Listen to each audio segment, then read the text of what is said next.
আসসালামু আলাইকুম রাহমাতুল্লাহ। আজ আমি আপনাদের সাথে চমৎকার একটি শিক্ষণীয় ঘটনা শেয়ার করতে চাচ্ছি।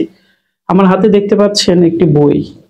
বইটির নাম হচ্ছে হায়াতুল হায়াওয়ান। তাই বইটি পড়তেছিলাম, আল্লামা কামাল উদ্দিন দামির রহমাতুল্লাহি আলাইহির লিখিত। এই বইটির ২য় নম্বর খণ্ড আমি পড়তেছিলাম। ৩ খণ্ডই আলহামদুলিল্লাহ আমার কাছে আছে।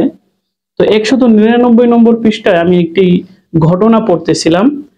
এখানে আমি একটু আপনাদেরকে ঘটনাটা শেয়ার করি আপনাদের কাছে, আশা করি ভালো লাগবে ইনশাল্লাহ।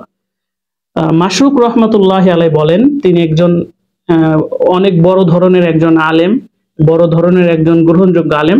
তিনি বলতেছেন, এই গ্রামে এক ব্যক্তি ৩টি প্রাণী পুষত।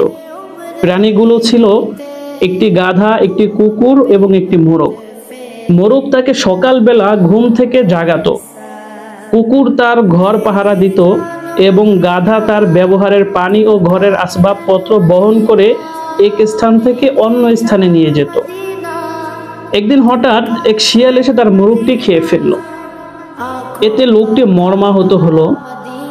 লোকটি যেহেতু আল্লাহ ভীরু ছিলেন, তাই বললেন, হয়তো এতে আল্লাহ তাআলা আমার জন্য কোনো না কোনো মঙ্গল নিহিত রেখেছে। লোকটি অনেক আল্লাহর ওলি ছিলেন, বুজুর্গ একজন ব্যক্তি ছিলেন। তারপর অন্য একদিন বাঘ এসে তার গাধার পেট ছিঁড়ে ফেলল। এতে করে তার কিছুদিন পরে গাধাটি মারা গেল। এতে লোকটি একই কথা বলল, হয়তো এতে আল্লাহ পাক রব্বুল আলামিন আমার জন্য কোনো কল্যাণ নিহিত রেখেছেন।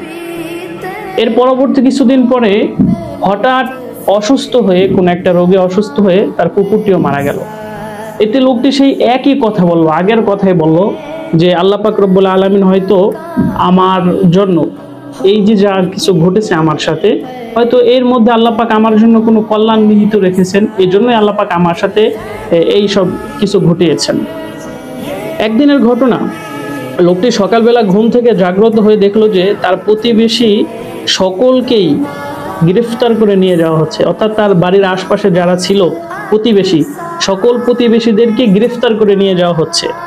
কারণ হলো কি, গ্রেফতারের কারণ হলো তাদের পোষা জন্তু জানোয়ারগুলোর চিৎকারে শহরের হাকিমের কষ্ট হতো।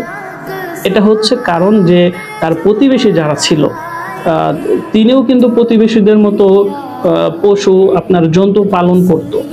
তো তার প্রতিবেশী যারা ছিল, তারা যে পশু পালন করত, লালন পালন করত, তাদের যে চিৎকার, এরপরে হচ্ছে আওয়াজ, এই আওয়াজে তাদের শহরে যে হাকিম ছিল, হাকিম বলতে ধরতে পারেন চেয়ারম্যান, উপজেলা চেয়ারম্যান, এমপি, মন্ত্রী, এই ধরনের তখনকার হাকিম ছিল।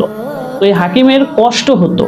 তো এই হাকিমের কষ্ট হওয়ার ফলে কষ্ট হতো, এই জন্য তার প্রতিবেশী যারা ছিল সকলকে গ্রেফতার করে নিয়ে যাওয়া হচ্ছে। সুতরাং এই সৎ লোকটির পোষা জন্তুগুলোর মৃত্যুতে আল্লাহ তাআলার পক্ষ থেকে এই কল্যাণ ছিল যে লোকটি গ্রেফতার থেকে বেঁচে গেল। সুবহানাল্লাহি ওয়া বিহামদিহি। আসলে আল্লাহ পাক রব্বুল আলামিনের এখানে একটা হিকমত ছিল। ওই ব্যক্তিকে আল্লাহ পাক ভালোবাসেন বিধায় এই কাজগুলো করিয়েছেন। এই ঘটনা দ্বারা স্পষ্টভাবে প্রতীয়মান হয় যে যে ব্যক্তি আল্লাহ তাআলার মেহেরবানির রহস্য উপলব্ধি করতে পারে এবং যে কোনো বিপদ আপদ, ভালো হোক মন্দ হোক, যে কোনো কাজে সর্বাবস্থায় আল্লাহর উপর ভরসা রাখেন, আল্লাহ পাক অবশ্যই তাকে সাহায্য করেন এবং তার সাথে থাকেন।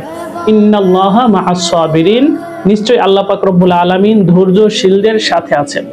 তো প্রিয় ভাই এবং বোনেরা, এই ঘটনা থেকে আমরা শিক্ষা পেলাম যে যে কোনো বড় বিপদ হোক, ছোট বিপদ হোক, অথবা আমরা যদি ভালোও থাকি, সর্ব অবস্থায়, এভরিথিং, সর্ব অবস্থায় আমরা আল্লাহ পাক রব্বুল আলামিনের উপরে ভরসা রাখবো, আল্লাহর উপরে কৃতজ্ঞতা জ্ঞাপন করব। এতে দেখা যায় আল্লাহ পাক রব্বুল আলামিন আমাদের উপরে সন্তুষ্ট হবেন এবং আমাদের ভালো কিছুই করবেন ইনশাআল্লাহ। আসসালামু আলাইকুম ওয়া রাহমাতুল্লাহ।